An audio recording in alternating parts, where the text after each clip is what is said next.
যেহেতু মূল ভিত্তি হচ্ছে আওয়ামী লীগ, তাকে সকলকে বলছি তোমরা সকলে ঐক্যবদ্ধ হও। আমি অত্যন্ত খুশি হয়েছি, আনন্দিত হয়েছি, উচ্ছ্বসিত হয়েছি এই কারণের জন্য আমার একজন সংগঠক যে আমার জীবনের প্রথম 96 সালের থেকে যে আমাকে সহযোগিতা করেছে, সেই এখন উপজেলা পরিষদের চেয়ারম্যান।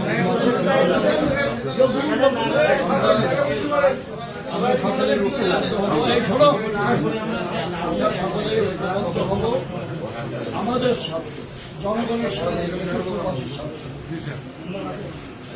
এই হোক আজকে আমাদের অঙ্গীকার। আমার বিশ্বাস মহিবুর রহমান মফিজ দলের দপ্তর সম্পাদক, সে এখন উপজেলা আওয়ামী লীগের চেয়ারম্যান নির্বাচিত হয়েছে। জনগণ ভুল করেন, একজন ভালো সংগঠককে নির্বাচিত করে আমাদেরকে গর্বিত করেছে। আজকের এই মহানগর আনন্দঘন পরিবেশে তাকে আপনাদের সকলের পক্ষ থেকে